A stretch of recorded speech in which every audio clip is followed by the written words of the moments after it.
Bismillahirrahmanirrahim.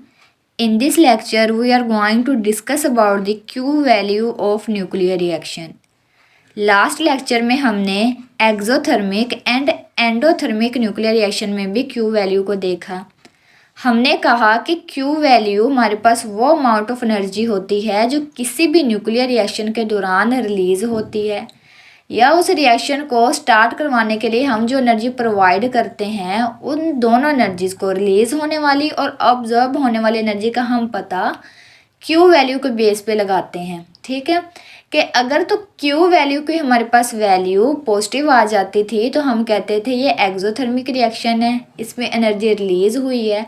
और अगर तो Q वैल्यू हमारे पास नेगेटिव आ जाती थी तो हम कहते थे ये एक एंडोथर्मिक न्यूक्लियर रिएक्शन है, ये ऐसा रिएक्शन है जिसको स्टार्ट करवाने के लिए हमें खुद एनर्जी प्रोवाइड करनी पड़ी है। उसमें हमने ये भी देखा जो Q वैल्यू होती है उसको मेजर कैसे करते हैं। हमने मैस ऑफ रिएक्टेंट्स में से टोटल मैस ऑफ प्रोडक्ट को जब सब्ट्रैक्ट करवाया तो हमारे पास जो वैल्यू आई हमने उसे Q वैल्यू का नाम दिया और उसी बेस पे फाइंड किया कि रिएक्शन कौन सा है, एक्सोथर्मिक है या एंडोथर्मिक रिएक्शन है। अब इसी तरह जिस तरह हमने मैस का डिफरेंस लेके Q वैल्यू को फाइंड किया, हम उसी तरह एनर्जी का डिफरेंस भी लेके Q वैल्यू को फाइंड कर सकते हैं। दरअसल ये जो Q वैल्यू होती है ये हमारे पास रिलेशन होता है। ठीक है, ये हमारे पास रिलेशन इस्टेब्लिश करती है काइनेटिक एनर्जी और मैस एनर्जी के दरमियान। अब हमें पता है according to Einstein equation E is equal to mc²। हम मैस को एनर्जी में कन्वर्ट कर सकते हैं और एनर्जी को मैस में कन्वर्ट कर सकते हैं। तो इसी तरह हम मैस एनर्जी और काइनेटिक एनर्जी के दरमियान जो रिलेशनशिप होता है वो फाइंड करते हैं किसके बेस पे, Q वैल्यू के बेस पे।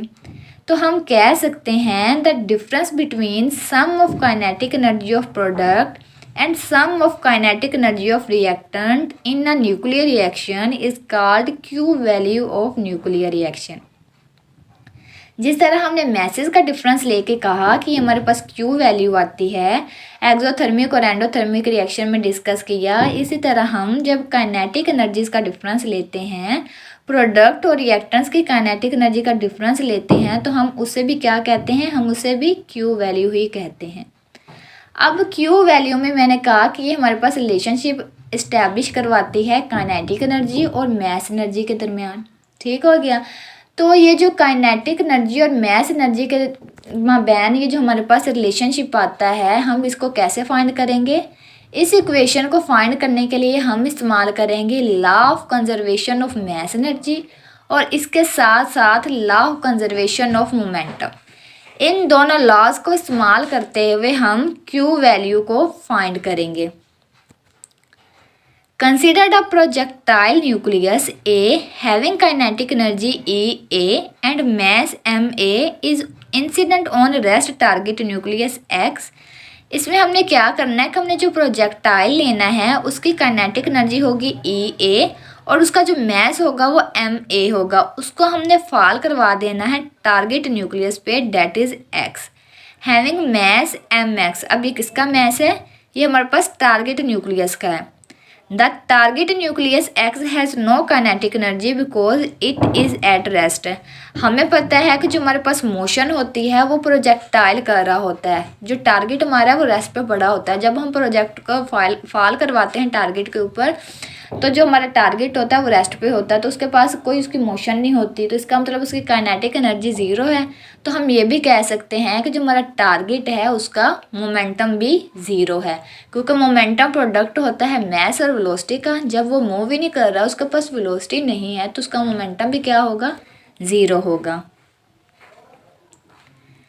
The product nucleus. अब जब हमने प्रोजेक्टाइल को टारगेट पे फॉल करवा लिया तो जो हमारे पास प्रोडक्ट साइड पे चीज़ें बनेंगी वो क्या होंगी। The product nucleus Y generated after nuclear reaction has kinetic energy EY and mess MY। जो हमारे पास प्रोडक्ट न्यूक्लियस है उसकी एनर्जी क्या है, EY और मैस MY।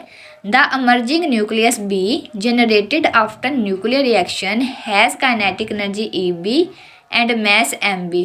और इस रिएक्शन के दौरान जो हमारे पास आउटगोइंग पार्टिकल आया जिसको हमने इमर्जिंग न्यूक्लियस कह दिया है, जिसको हम बी से रिप्रेजेंट कर रहे हैं, उसकी एनर्जी क्या है EB और mass MB according to the law of conservation of mass energy. अब हमने मैस एनर्जी का लॉ यूज़ किया, ठीक है। वो क्या होता है summation kinetic energy plus MC², मतलब सम है किसका काइनेटिक एनर्जी का और मैस एनर्जी का, जो कि हमेशा कांस्टेंट आता है। जो हमारे पास मैस एनर्जी और काइनेटिक एनर्जी रिएक्टेंट साइड पे होती है वही हमें प्रोडक्ट साइड पे मिलती है, तो हमने इसको नाम दिया था law of conservation of mass energy. अब इसी लॉ को इस्तेमाल करते हुए हम न्यूक्लियर रिएक्शन को फाइंड करेंगे।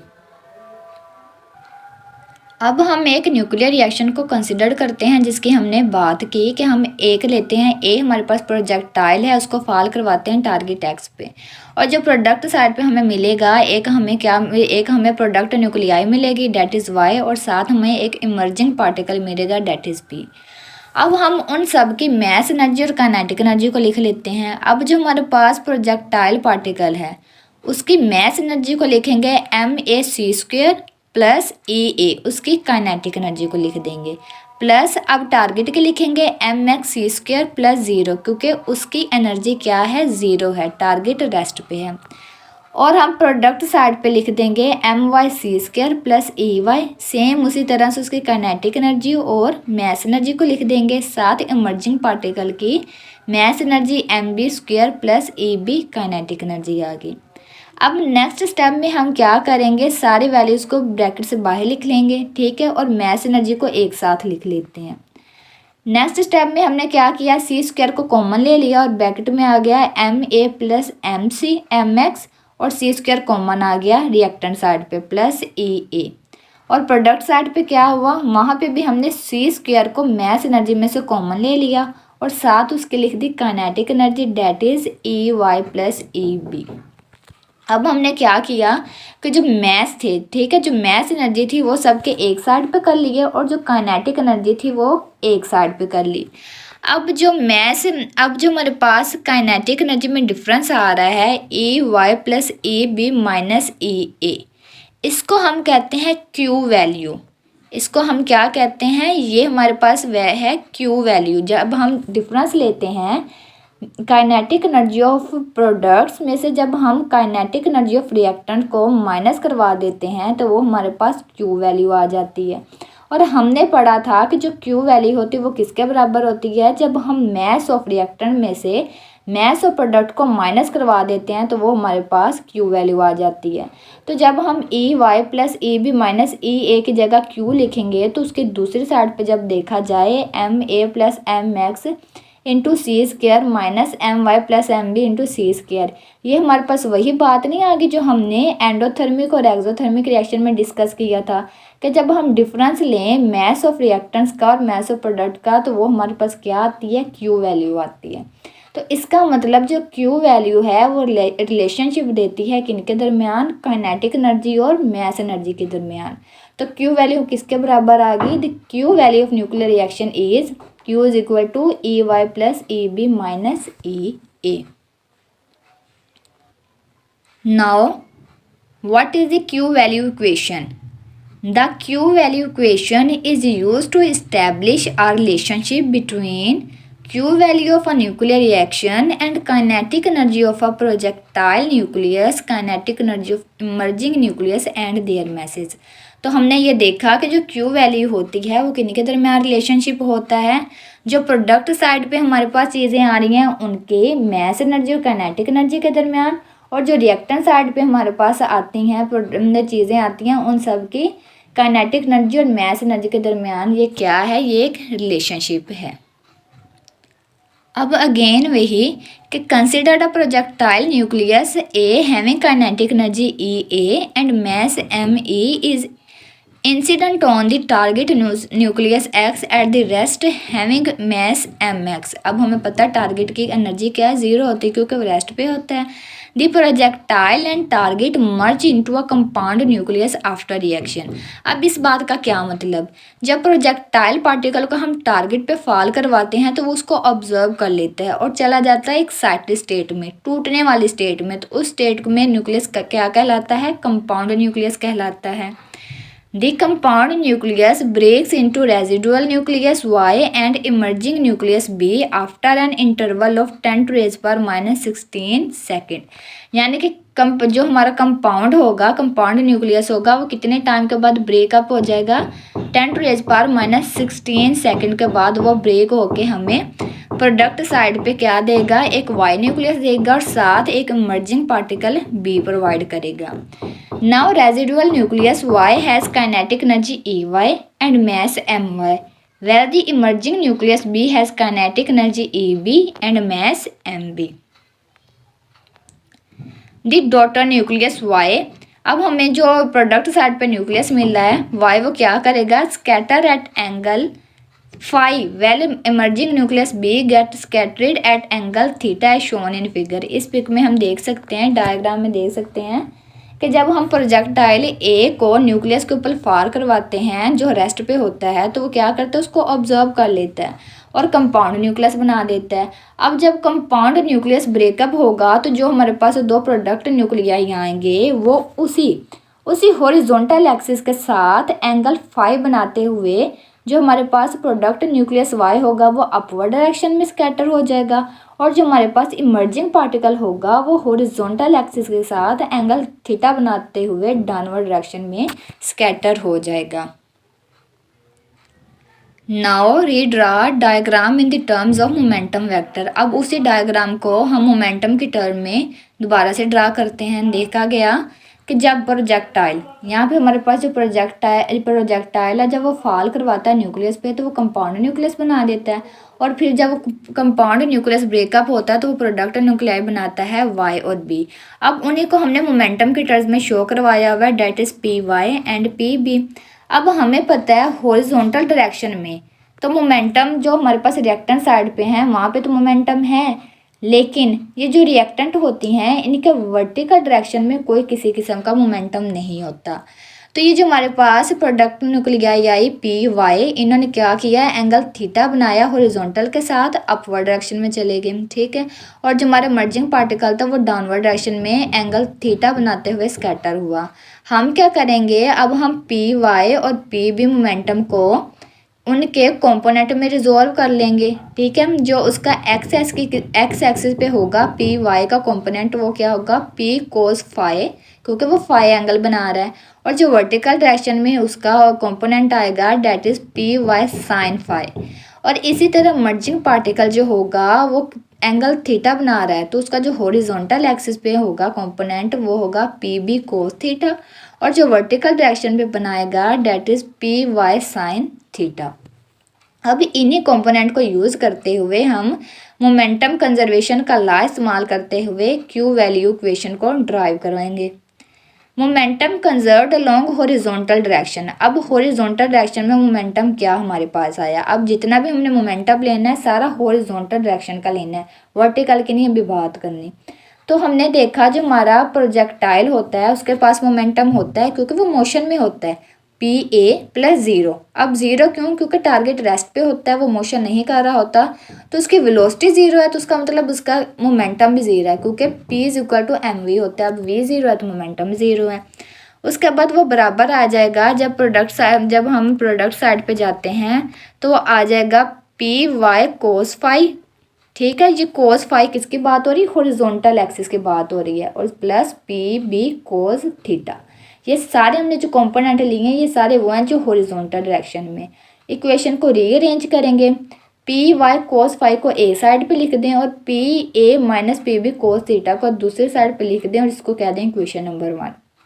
अब सेकंड क्या हुआ, momentum conservation along vertical direction. अब हमने जो भी बात करनी है मोमेंटम के रिलेटेड वो वर्टिकल डायरेक्शन में देखनी है, ठीक है।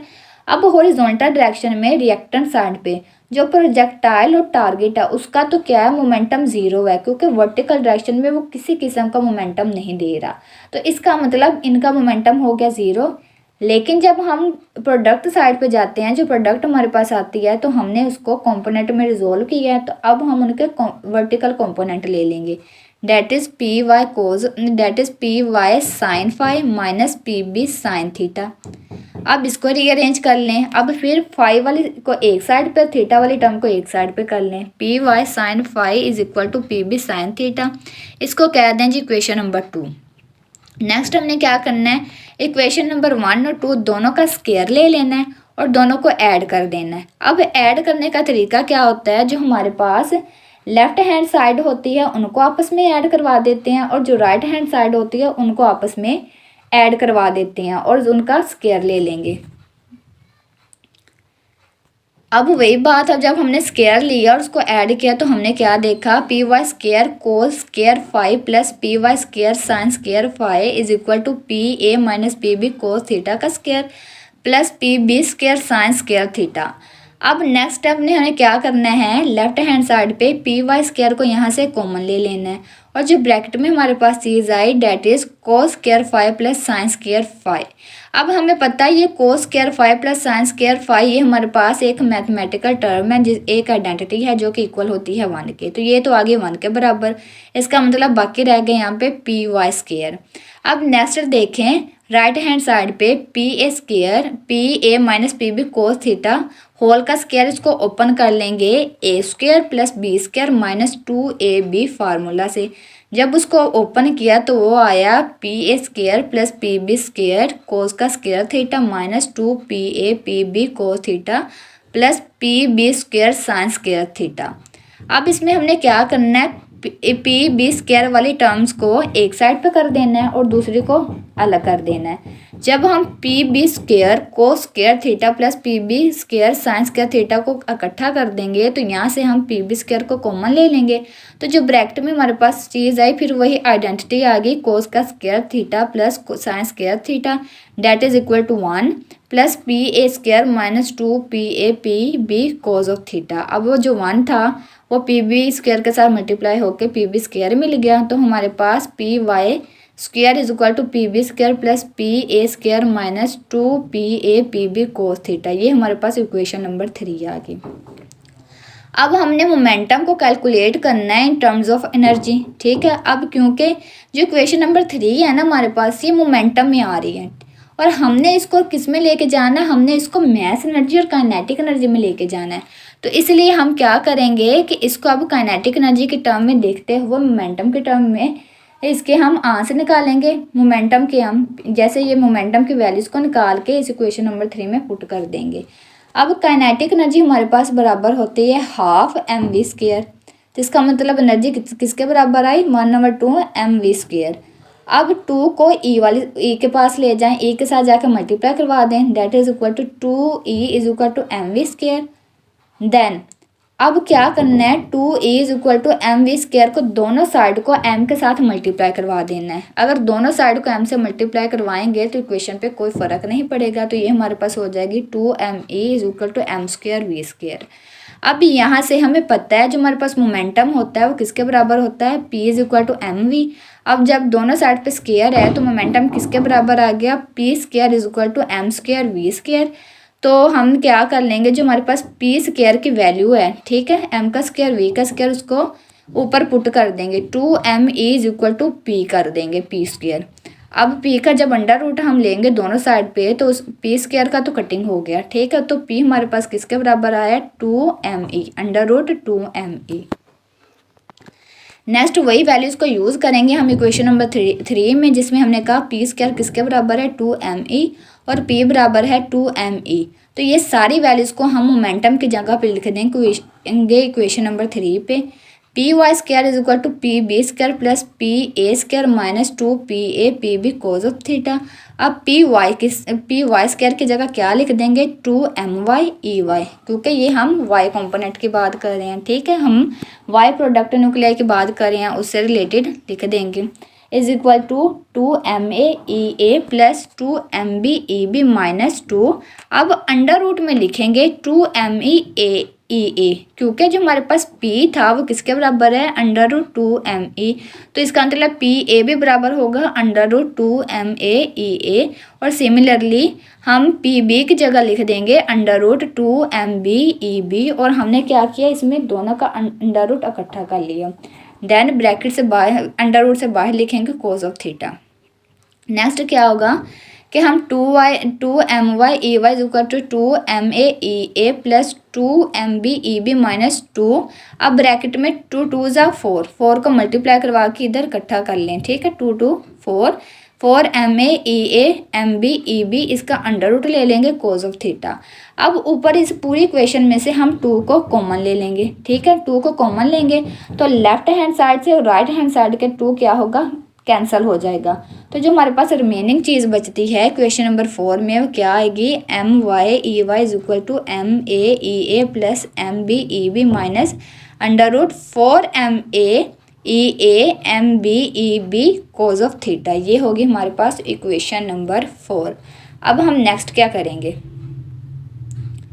अब जो हमारे पास इक्वेशन नंबर 4 आई है, अब हमने क्या करना है उसकी जगह एज वी नो डैट, जैसा कि हम जानते हैं जो क्यू वैल्यू हमारे पास बराबर होती है वो होती है E Y plus E B minus E. यहाँ से ई वाई की वैल्यू निकाल लेते हैं, E Y is equal to Q plus E A minus E B. अब ये जो ई वाई की वैल्यू आई है ये क्वेश्चन नंबर 4 की लेफ्ट हैंड साइड पे पुट कर दें ई वाई की जगह। जब ई वाई की जगह पुट कर दी उसके बाद ब्रैकेट से बाहर निकाले एम वाई को Q minus E B plus E A तीनों से मल्टीप्लाई करवा दिया। जब मल्टीप्लाई करवाया तो हमारे पास आया M Y Q minus M Y E B plus M Y E A is equal to m_a_e_a plus m_b_e_b minus under root 4m_a_e_a m_b_e_b cos of theta. अब नेक्स्ट क्या करना है, एम वाई क्यू को वहीं रहने दें और उसके जो बाकी दो टर्म्स है ना लेफ्ट हैंड साइड पे उनको राइट हैंड साइड पे ले जाएं। तो जो माइनस होगी वो प्लस हो जाएगी और जो प्लस होगी वो माइनस हो जाएगी। तो उनको हमने रीअरेंज करना है। उसके बाद M Y E B minus M Y E A plus M A E A plus M B E B minus 2 under root M. अब वो जो 4 था उसको अंडर रूट से बाहर ले आते हैं क्योंकि 4 किसका अंडर रूट होता है, 2 का होता है। तो 2 बाहर आ गया और अंडर रूट में बचा m_a_e_a m_b_e_b cos of theta. अब इस इक्वेशन को रीअरेंज करें किस तरह कि जो आप ई बी वाली वैल्यू एक साइड पे कर दें और ई ए वाली एक साइड पे कर दें। तो नेक्स्ट क्या हुआ, M Y Q is equal to M Y E B plus M B E B minus M Y E A plus M A E A minus 2 under root m_a_e_a m_b_e_b cos of theta आ गया। और next last line पे देखें M Y Q is equal to E B common ले लें, अंदर बचा M Y plus M B plus next term में से ई ए को कॉमन ले लें, प्लस का ई ए कॉमन लेंगे तो अंदर पहले हम एम ए को लिख देंगे और एम वाई माइनस आ रहा था तो उसको हम बाद में माइनस एम वाई लिख देंगे। Then minus 2 under root m_a_e_a m_b_e_b cos of theta. अब नेक्स्ट पिछली इक्वेशन को, जो हमने पिछली इक्वेशन हमारे पास आई उसको डिवाइड करवा देना है एम वाई से।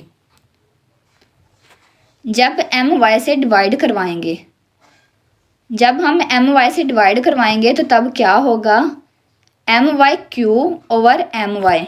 इसमें क्या हो रहा है देखें, इसमें हमारे पास ये एम वाई इस एम वाई से कट जाएगा। Next E B M Y over M Y plus M B M Y, इसमें ये एम वाई और ये एम वाई कट गया। Next plus E A is equal E A bracket में M A over M Y minus M Y over M Y और यहाँ से ये कट गया आपस में। Then minus 2 under root m_a_e_a m_b_e_b cos of theta और नीचे ब्रैकेट नीचे बटे में क्या आ गया, एम वाई आ गया।